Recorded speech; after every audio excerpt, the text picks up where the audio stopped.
Oi, pessoal, tudo bem com vocês? Espero que sim. E no vídeo de hoje nós vamos falar como a vida acelerada está esgotando a nossa mente. Eu vou citar 5 problemas da vida moderna que estão adoecendo o nosso corpo e principalmente a nossa mente.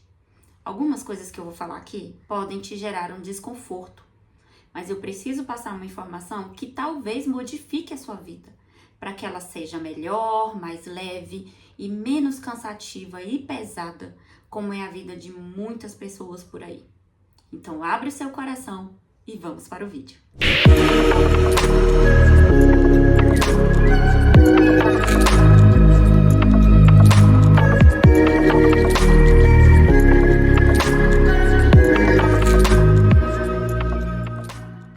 A vida que vivemos hoje é claramente diferente da vida que nossos pais e nossos avós viveram. A pressão psicológica por diversos motivos que a gente sofre hoje em dia, o estresse, a correria do dia a dia, estão esgotando a nossa capacidade mental. O cérebro é uma máquina biológica fantástica e complexa, que possui capacidades cognitivas ilimitadas, mas o corpo que o abriga, se não cuidado corretamente, faz com que o cérebro se sinta fraco, cansado e esgotado. Nós tivemos muita evolução no sentido de estudar como o cérebro funciona. Sua capacidade de criar, de inovar, de buscar novas tecnologias, até mesmo o que ele tem de mais belo, que é a capacidade de conexão emocional, de empatia e de amor. Quando o corpo encontra seus limites, esses limites alcançam o cérebro.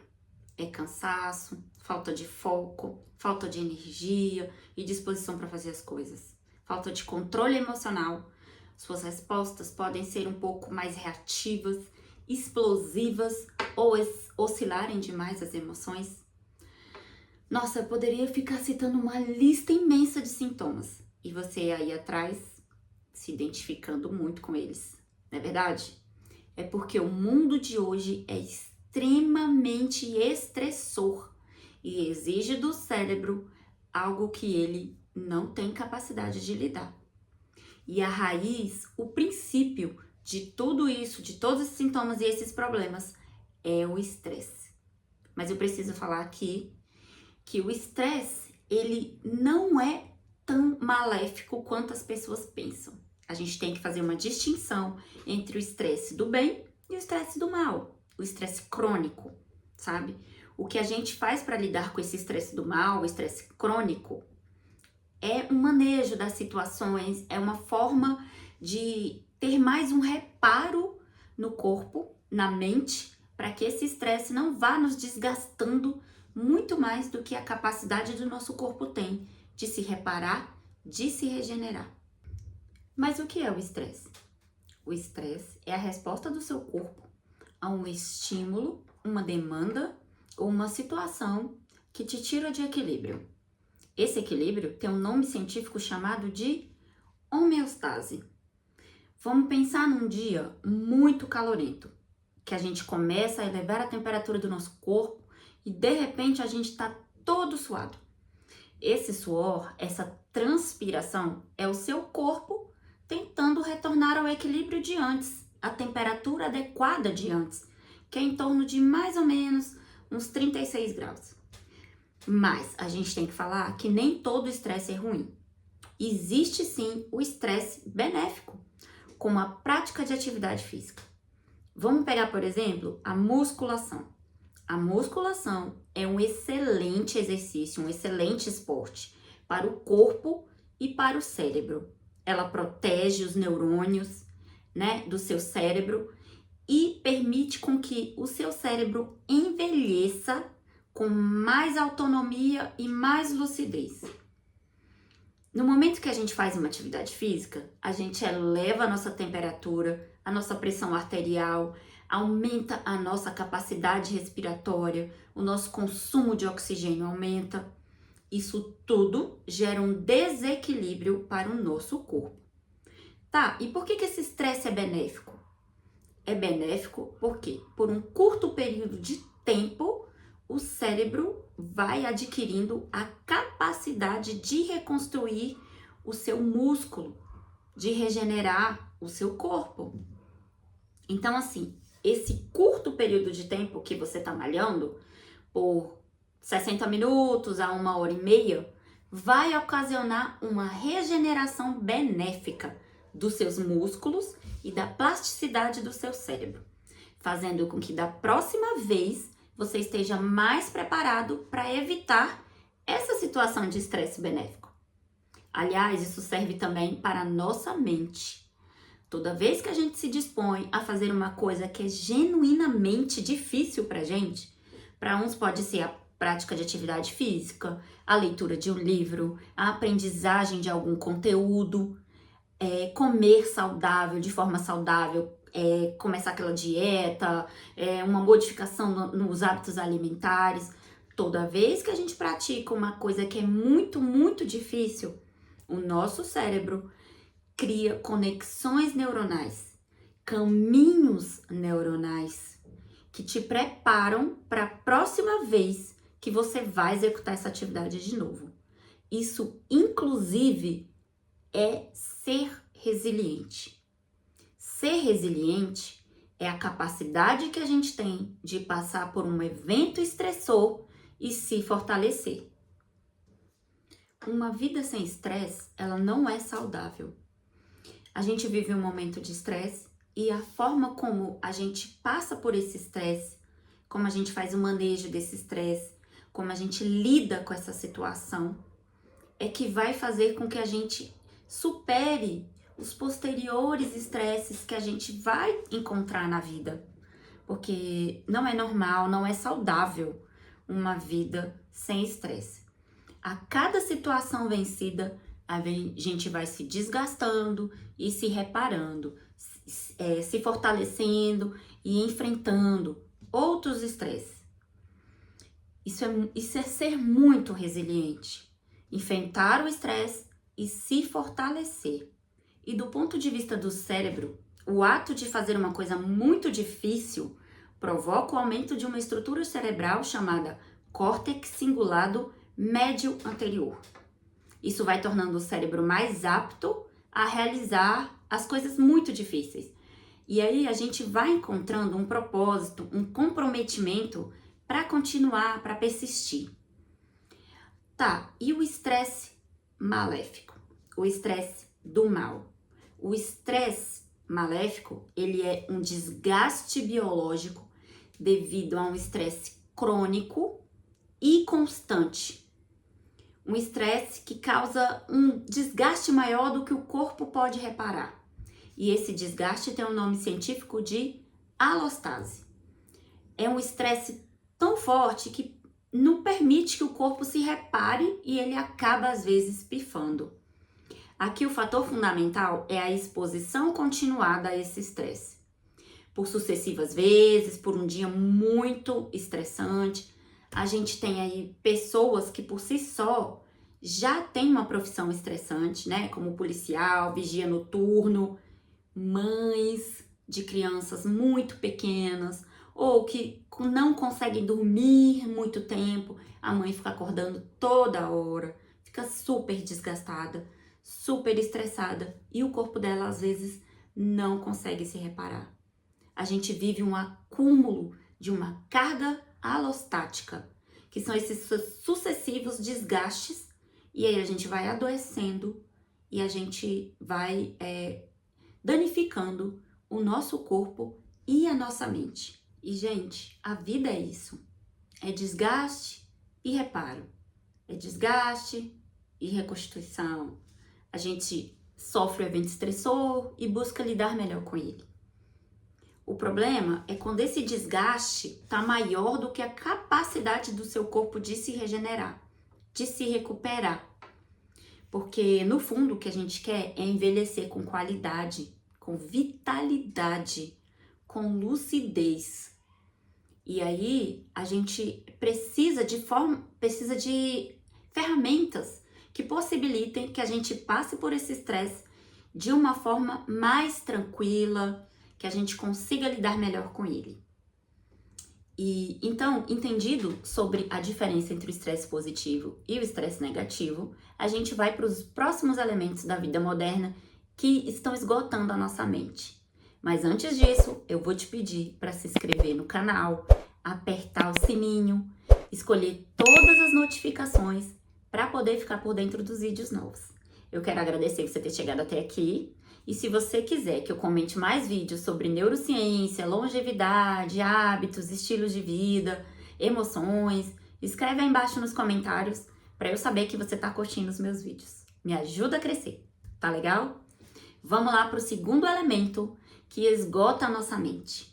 Um dos outros elementos, além do estresse crônico que desgasta o nosso cérebro e o nosso corpo, é o excesso de informações que a gente tem hoje.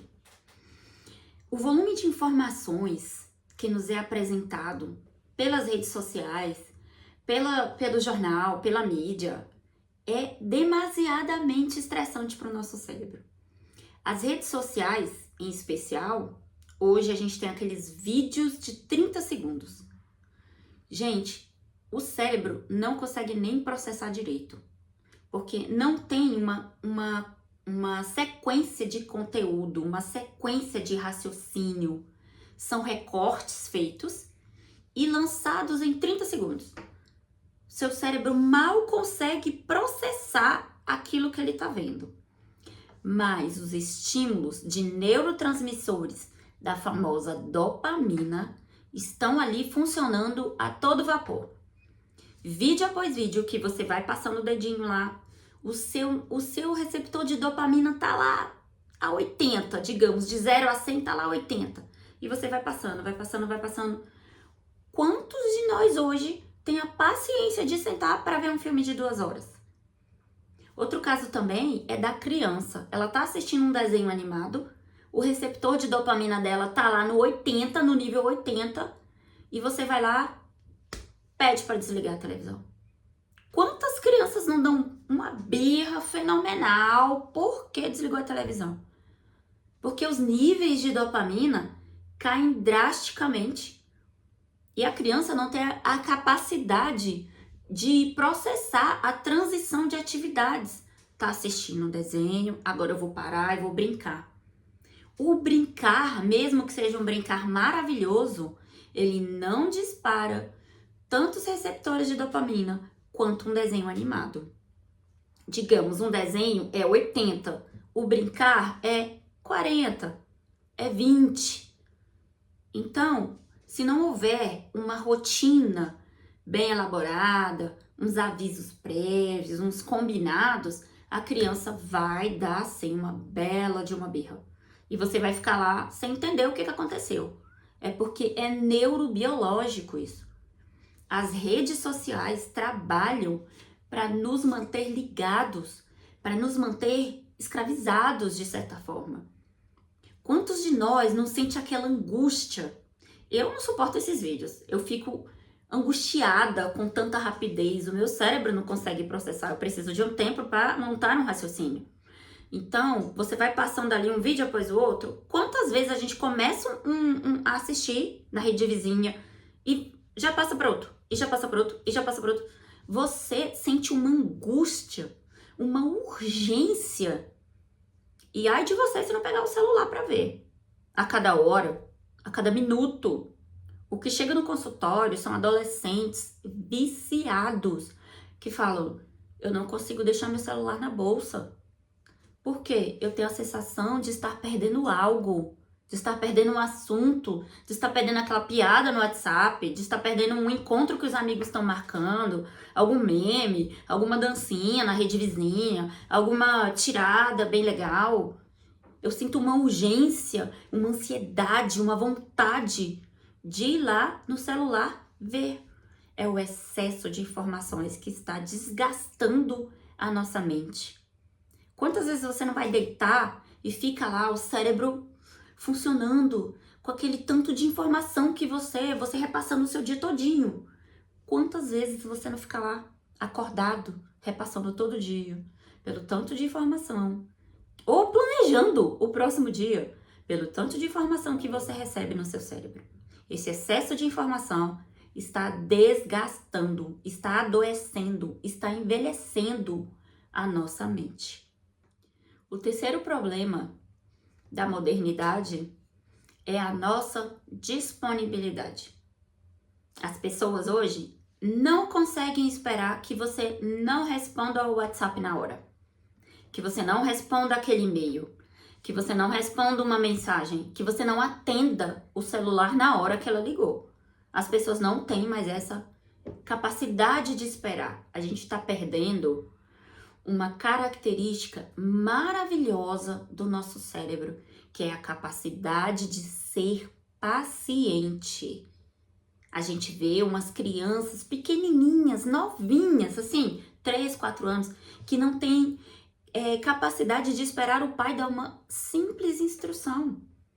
Porque passam muito tempo em telas, porque já tem acesso a celular, porque já vem esses vídeos no YouTube e não adianta você fazer controle parental, que alguns vídeos passam pelo controle parental. Então são crianças ansiosas, estressadas, solitárias, que não desfrutam do ócio criativo. A gente sabe que é importante para a criança se frustrar numa brincadeira, para ela poder achar meios dela mesma se entreter. A gente adulto não tem que entreter a criança a todo momento. Ela possui sim essa capacidade de brincar sozinho, mas se o cérebro dela está super estimulado, está hiperestimulado, ela vai perdendo essa capacidade de brincar com mais leveza, com mais paciência. E a gente adulto também. Quantos de nós não tem mais paciência para ver um filme, para ler um livro? Não tem mais. Por quê? Porque a gente está ali. Quantos de nós, mesmo assistindo televisão, quantos de nós não deixa a televisão, que é uma coisa mais compassada, é um documentário, é um jornal, é um filme mais tranquilo, para ficar mexendo no celular? E essa nossa disponibilidade de não atender, de não responder, gera estresse na outra pessoa. E quando ela te cobra, gera estresse em você. Porque você sente que você tá em falta com a pessoa, ou que você é mal educado, ou que você não liga pra pessoa, você já começa a fantasiar e a pessoa também, e gera muito mal entendido isso. Esse é um problema da nossa disponibilidade. E se a gente não impõe limites, se a gente não estabelece limites saudáveis de relacionamento, quem tá mandando na nossa vida é o celular. É a pessoa que tá te cobrando, que tá te exigindo que você esteja de prontidão sempre. E o nosso cérebro não funciona assim. A gente precisa de descanso. O quarto problema, que é junto com esse da disponibilidade, é o da produtividade tóxica. A gente não pode estar atrasado em nada. A gente não pode estar resolvendo um problema com calma. A gente não pode estar pensando melhor naquela demanda, naquele projeto. A gente tem que fazer tudo de maneira acelerada, pronta, estar sempre à frente com algumas demandas. Então, esse lema de estude enquanto eles dormem, trabalhe enquanto eles descansam, nunca funcionou. Ele sobrecarrega, ele estressa, ele adoece. Eu lembro que quando eu estava na faculdade, eu tinha que acordar cedo, pegar ônibus ou pegar carona muito cedo para não chegar tarde na faculdade. E lá depois do almoço eu sentia um sono, eu almoçava e estudava à tarde para concurso, eu sentia muito sono.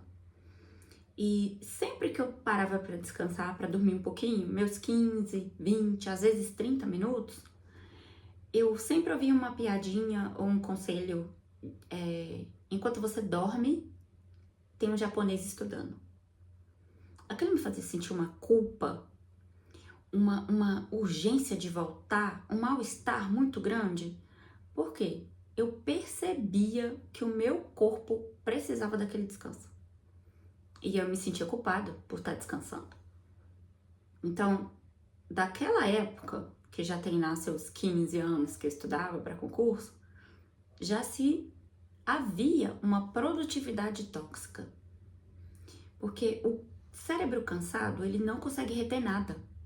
você precisa dar uma pausa para o seu cérebro, um descanso, né? A gente tem o descanso ativo e o descanso inativo, o repouso mesmo. Então, o cérebro da gente precisa desse descanso. E o repouso é um fator regenerativo para o cérebro. É quando ele se limpa, é quando ele se organiza, ele organiza as informações, faz toda uma separação. E a gente pulando isso não tem como ser produtivo. Não tem como alcançar a máxima eficiência, a máxima produtividade. Não tem. A gente tem que parar um pouco. E hoje, a própria neurociência já comprova o poder dessas pausas restauradoras. 15, 20 minutos, 30 minutos, não mais do que isso, para não entrar em sono profundo e comprometer a qualidade do seu sono noturno, já são suficientes para você se restaurar, para você se regenerar. Ainda mais os estudantes, as pessoas que estudam para concurso público, que estão fazendo mestrado, doutorado, que estão sempre tendo que estudar. A gente precisa dessa pausa para organizar o conhecimento. Esse conhecimento vai ser consolidado lá no sono noturno, quando a gente entrar no sono profundo, quando aquele líquido de nome difícil, cefalorraquidiano, for fazer a limpeza do cérebro e jogar na corrente sanguínea as impurezas, né? Então a gente precisa desse descanso. E isso nos leva ao quinto e último problema da vida acelerada que esgota nossa mente. São os maus hábitos de vida. Hoje a gente tem muito maus hábitos do que os nossos pais, nossos ancestrais tinham antigamente. Os nossos ancestrais caçadores e coletores, eles deitavam quando o sol se punha e acordavam quando o sol levantava também. Então, esse quinto problema a gente pode subdividir em 3, que é o dormir mal, comer mal e ser sedentário. Você dormir mal, você está matando o seu corpo. Você está matando o seu cérebro. A gente sabe que tem pessoas que precisam trabalhar à noite, no período noturno. A gente sabe que tem pessoas que não têm qualidade de sono tão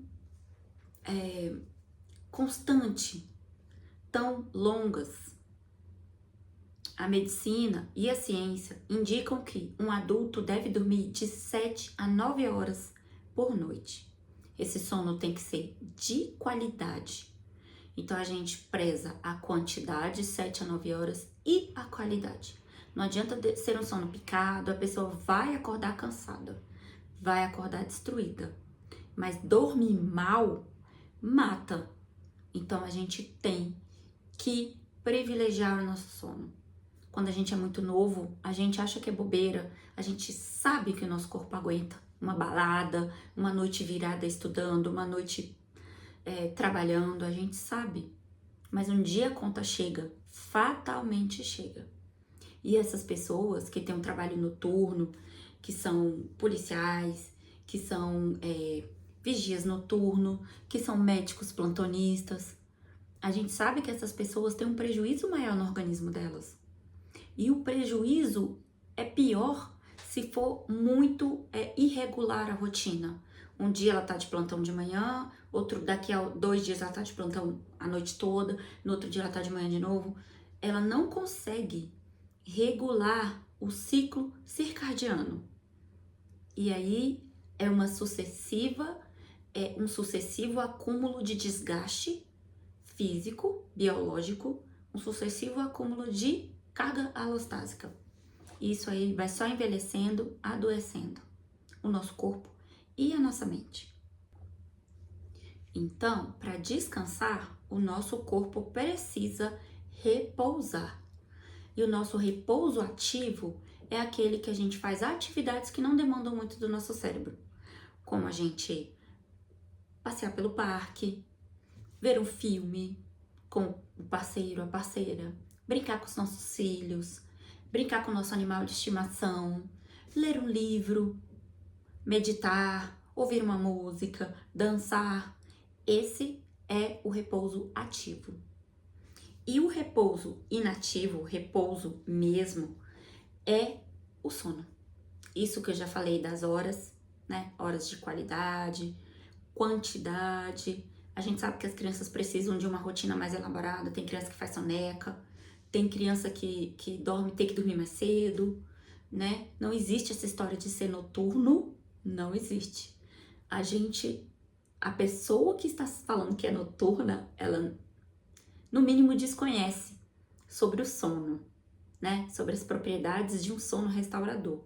A gente tem os diurnos e os vespertinos, mas isso é assunto para um próximo vídeo, senão isso vai ficar muito longo. Enfim, o sono é um fator de estresse se ele não for adequado. O segundo é a alimentação.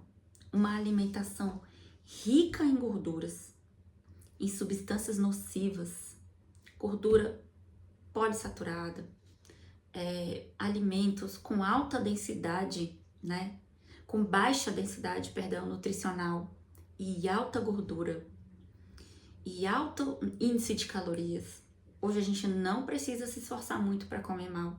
A gente pode pedir para o aplicativo que a comida chega dentro da sua casa. Então nós temos muito mais acesso a comidas que não são nutritivas e o cérebro precisa de nutrientes. Então, quando você se alimenta de comida que não é saudável, você está mandando toxinas nocivas e inflamatórias para o seu cérebro. Isso atrapalha tudo, a cognição, a memória. O cérebro precisa de nutrientes para ele poder se regenerar. Então, isso atrapalha muito. E você engorda muito, você acumula muita gordura, inclusive a mais perigosa, a gordura visceral, que forma o tecido adiposo. Quando a gente está muito acima do peso, está obeso e começa a acumular tecido adiposo, nada é muito mais inflamatório do que as adiposinas. Elas causam uma inflamação generalizada no organismo e são muito nocivas. Toxinas são levadas ao seu cérebro e podem prejudicá-lo severamente. Essa inflamação generalizada que as adiposinas causam pode levar a uma série de doenças, como derrame cerebral, doenças metabólicas, como doenças do fígado, diabetes tipo 2, pode levar a depressão, ansiedade, né? Infarto do miocárdio. Nossa, são muitas doenças que são Alzheimer, doença neurodegenerativa. São muitas doenças que podem ser ocasionadas por essa inflamação. E ainda é agravada pela terceira condição, que é a de ser sedentário. Quando você é sedentário, você está morrendo aos poucos. A pessoa que tem hábito de ser sedentária, ela tem toda uma circuitaria neuronal construída que facilita que ela pratique essa ação de não querer fazer nada em benefício do próprio corpo. Então, uma alimentação pobre em nutrientes e rica em gorduras prejudiciais, em muitas calorias, acabam desencadeando uma obesidade e, por consequência, um sedentarismo. Não existe cérebro saudável num corpo que é sedentário. O corpo, ele precisa de uma atividade, ele precisa se movimentar. Hoje a gente passa muito mais tempo sentado, muito mais tempo na frente do computador, do celular, na frente da TV, sentado no sofá, sem ter aquele ímpeto, aquela vontade de praticar alguma atividade física. Pode ser uma caminhada no parque, pode ser sair para passear com o cachorro, subir degraus ao invés de pegar elevador. Qualquer atividade limpar a casa, que movimente o seu corpo, porque é escalonado isso, o ganho de peso e aí a entrada nos fatores que comprovam a obesidade. Então, é muito prejudicial, é muito severo. E um corpo sedentário está sendo desgastado. E deve ser essa a forma com que seu corpo está se comunicando com você. Por isso que você está sempre cansado, por isso que você está sempre fadigado, por isso que você está sentindo falta de energia, porque talvez você não esteja realizando atividade que bote seu corpo em movimento, cause aquele desequilíbrio que a gente já falou, para que ele na volta se regenere e se fortaleça.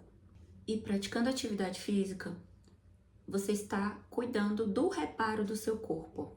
É muito importante você fazer o reparo do seu corpo para que ele seja maior que o desgaste. Eu parei por uns 25 dias, ainda tô capengando para voltar e eu sinto muito desgaste físico no meu corpo.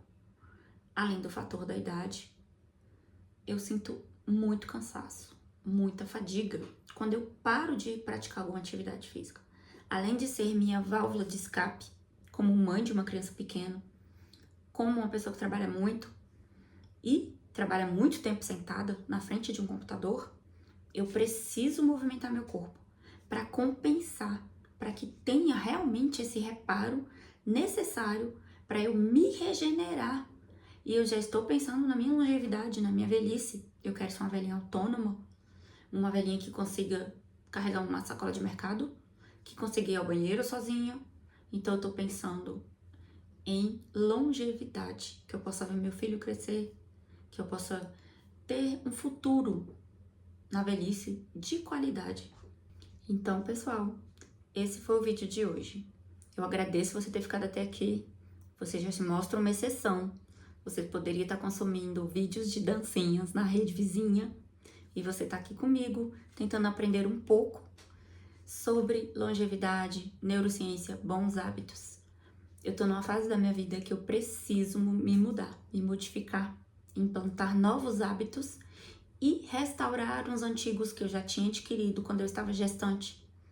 O meu maior futuro é meu filho. E é o que eu mais prezo hoje é a minha saúde para poder desfrutar de uma vida melhor com ele. Eu espero que esse meu vídeo tenha feito alguma diferença para você, tenha te mostrado alguma coisa nova e que eu tenha plantado aí uma sementinha para você poder tentar melhorar sua vida, tentar melhorar seus hábitos e se modificar de forma a se priorizar, a se preocupar com você, a tentar ser uma pessoa melhor, uma pessoa mais tranquila, mais blindada desse mundo acelerado que a gente está vivendo hoje e que está esgotando a nossa mente. A gente tem que cuidar do nosso corpo e da nossa mente. É isso que eu planejo aqui. Chega de me sabotar, é hora de me ajudar. Então eu estudei muito esse conteúdo para passar aqui para você. Foi com muito carinho. Eu espero que você tenha gostado e a gente pode crescer junto, tá bom? Muito obrigada por ter ficado até aqui e nos vemos no próximo vídeo.